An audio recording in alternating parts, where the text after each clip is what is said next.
Oi, gente! E hoje eu tô aqui para dar 10 dicas para que o nosso planejamento de 2020 seja um planejamento eficaz, eficiente, que a gente consiga atingir os nossos objetivos em sala de aula como professor. E para dar essas 10 dicas para vocês, eu fiz a leitura desse livro, Teorias Cognitivas da Aprendizagem. Ele é da autora Ana Maria Lacombe. Ele traz muitas ideias legais para aplicar em sala de aula. Fala um pouquinho sobre algumas teorias, alguns teóricos bem importantes, falando sobre a aprendizagem. E é interessante a gente fazer essa leitura para a nossa prática do dia a dia, certo? E essas dicas também eu trouxe para vocês, associando também a leitura desse livro com a minha prática como professora, certo? Então vamos lá. Primeira dica: não faça um planejamento anual, assim, sem conhecer a turma. Primeiro você precisa conhecer a turma que você vai dar aula, ou as turmas que você vai dar aula, saber o perfil dessas turmas e saber qual é o planejamento ideal para cada perfil de turma, para saber realmente se esse planejamento que você está falando, que você está fazendo, será realmente aplicável para o perfil de determinada turma. Então você tem que conhecer as suas turmas. O ideal é que você faça esse planejamento semanalmente, ou quinzenalmente, ou mensalmente, para você ir sentindo o perfil da turma e ir adaptando as coisas que você quer levar com o que vai se adequar melhor a cada turma. Beleza? Então, vamos à dica número 2. A dica número 2 é: estude as fases de desenvolvimento de Piaget, que elas estão nesse livro, mas você também encontra na internet se você der uma pesquisada sobre essas fases. Por que é interessante? A criança e o adolescente, ela consegue fazer determinadas coisas de acordo com a faixa etária que ela está. Então, para você saber o que é que você vai poder pedir daquelas crianças ou daqueles adolescentes, você precisa saber se ele realmente é capaz de entregar aquilo para você. Então, você estudando as faixas etárias, as faixas de desenvolvimento de Piaget, você vai saber se aquilo que você quer levar para aquela turma realmente é aplicável para aquela faixa etária. Então, é ideal que você estude bastante essas fases de desenvolvimento. Quem fez pedagogia e quem estudou para ser professor em outra área de conhecimento, já estudou isso, mas é interessante que a gente sempre faça essa leitura.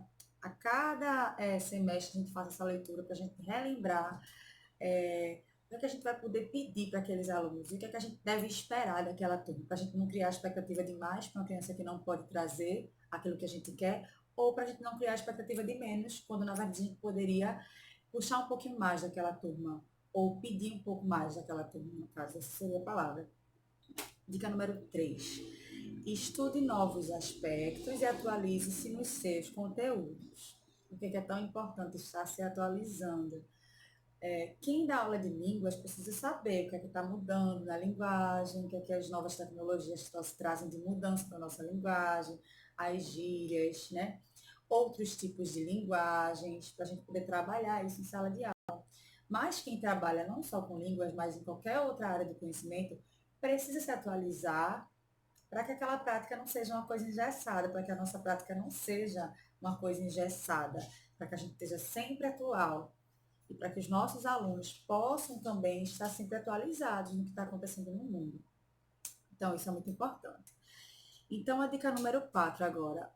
A dica número 4 é: utilize metodologias e técnicas assistivas, ou seja, traga sempre coisas atuais e que fazem parte das novas tecnologias.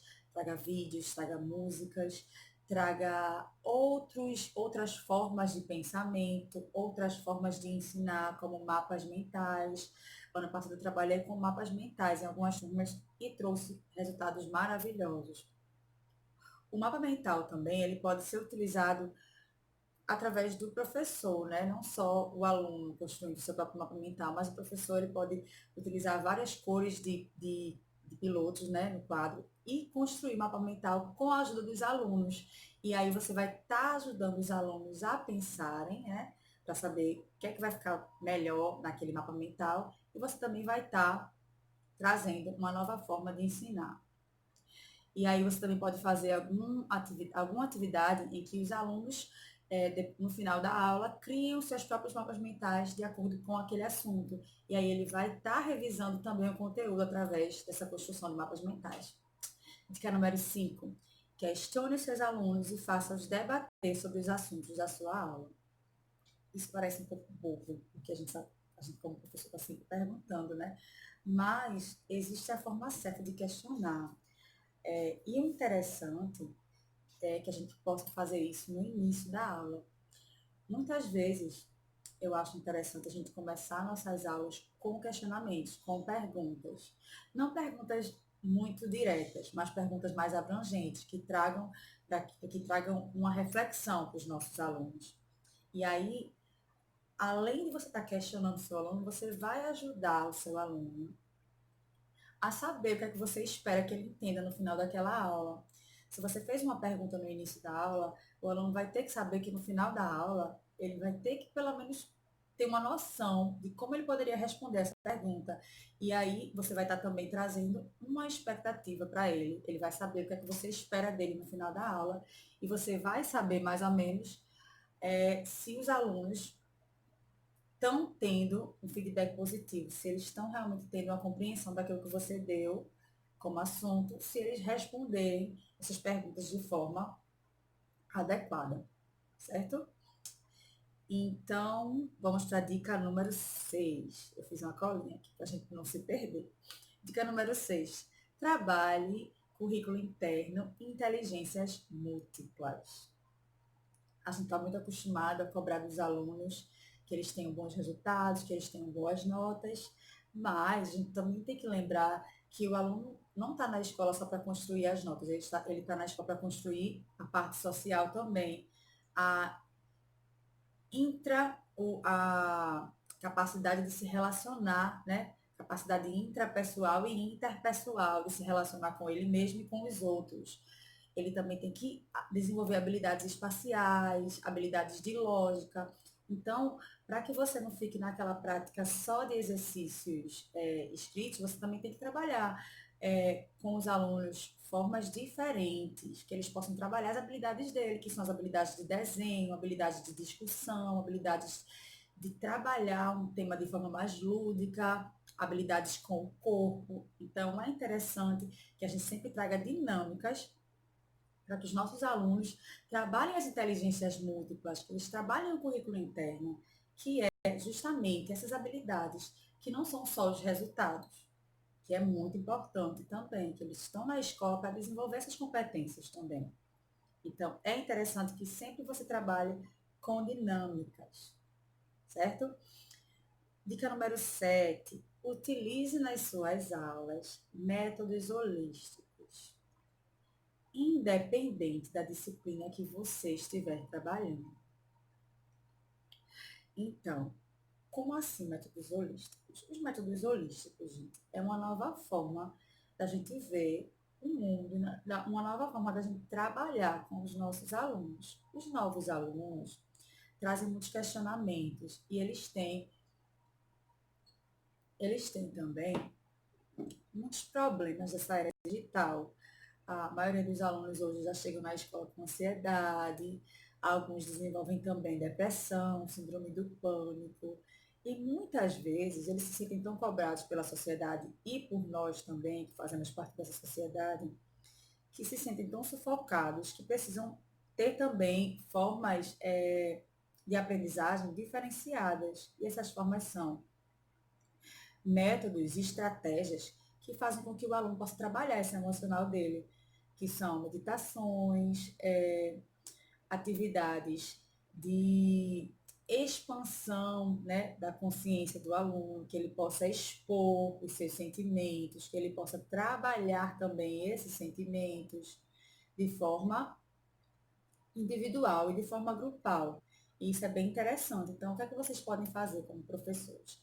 Começar a aula com meditação ou com exercício de respiração. Eu acho muito interessante fazer isso nas aulas após o intervalo, mas você pode fazer também nas aulas iniciais, porque os alunos chegam no intervalo muito agitados, então para que eles possam focar, você pode fazer uma meditação, você pode fazer a leitura de um texto que fuja um pouquinho do assunto da aula, mas que possa trazer uma reflexão também sobre o conteúdo que você vai dar. Você também pode fazer as duas coisas. Você pode trabalhar a parte holística, trabalhando também o seu conteúdo. Mas isso vai ser interessante, muitas vezes, para você acalmar a turma, que a gente sabe que não é fácil, principalmente as turmas de teenagers, né, de adolescentes. A gente precisa muito de técnicas holísticas, às vezes, né? De o aluno expor o que ele está pensando, você pode colocar caixa de medo na sala, aí os alunos colocarem os medos deles, caixa de gratidão, o que é que você quer agradecer nessa semana, e os alunos colocarem, escreverem, colocarem na caixa o que é que eles querem agradecer naquela semana e depois fazer uma leitura coletiva com os alunos, porque isso vai também trabalhar os questionamentos internos dos alunos. Eu acho muito interessante isso na pós-modernidade que a gente está vivendo agora. Então, a dica número 8, a gente vai agora, né? Utilize a autoavaliação. A autoavaliação, gente, traz também essa questão das competências. O aluno ele precisa ter a competência de se autoavaliar. Ele não pode só avaliar a aula do professor ou avaliar os seus colegas. Ele tem que saber avaliar o que é que ele está aprendendo e avaliar a sua forma, o seu comprometimento com as disciplinas e com as habilidades escolares. Então, é interessante que a gente faça algumas atividades em que que o próprio aluno dê a sua nota para ele mesmo, para que ele possa se avaliar. E aí você vai estar trabalhando também habilidades é, emocionais, né, do aluno com essa relação dele mesmo, saber, poxa, eu acho que nesse trabalho eu poderia ter feito mais por conta disso, disso e disso, ou eu acho que nesse trabalho eu tenho melhorado, porque eu fiz de tal forma e eu achei muito interessante, para que ele possa dividir com os colegas aquela experiência daquele trabalho ou daquela atividade e dessa forma possa estar se voltando, para que ele possa voltar a olhar para ele mesmo, se avaliando e refletindo sobre as habilidades que ele tem, né? O aluno, quando ele reflete sobre as habilidades que ele já tem, isso reforça a autoestima e também refletir as habilidades que ele precisa desenvolver. Isso é muito interessante. Então, a autoavaliação nas atividades, nas provas e nos trabalhos é muito interessante. Então, vamos agora para a dica número 9. Avalie as suas aulas antes de avaliar apenas os alunos. Claro que a gente que é professor sabe que a nossa prática exige uma avaliação constante. A gente está sempre avaliando os alunos, não só nas provas, a gente avalia todos os dias, né? O aluno que está interessado, o aluno que está participando, o aluno que não está. Mas a gente precisa avaliar, principalmente a nossa prática, avaliar através do nosso próprio planejamento, né? De você olhar para o planejamento que você fez, olhar para a aula que você deu e saber se aquele planejamento realmente foi bom, se foi legal, se você deu o seu melhor na sala de aula, se você poderia ter dado uma aula melhor sobre aquilo. E aí, se você dá esse feedback para você mesmo, você consegue estar sempre em busca de uma prática cada vez melhor e está melhorando a forma com que os seus alunos aprendem, ok? E aí vamos para a última dica, mas não menos importante, que é a dica: se comprometa com a sua saúde mental e com a saúde mental dos seus alunos. Para mim, essa é a dica mais importante. Eu coloquei ela por último, não sei porquê, mas todas as dicas foram importantes. Mas quando o professor, mais na minha opinião, quando o professor ele está com a saúde mental boa, quando ele está bem consigo mesmo, ele consegue ter uma prática positiva e os próprios alunos conseguem perceber que o professor está ali saudável e está ali querendo mostrar confiança para os alunos e querendo mostrar um bom trabalho, uma boa prática, né? A gente sabe que quando a gente não está bem, a gente não consegue passar um bom conteúdo, porque a gente não está bem mentalmente, né? Nem fisicamente, né? De certa forma. A gente não consegue passar o conteúdo de uma forma legal, de uma forma agradável para os nossos alunos. Então, antes de pensar em na saúde mental dos alunos, você precisa pensar também na sua saúde mental, porque você é a base de tudo. Eu não sei se vocês já viram.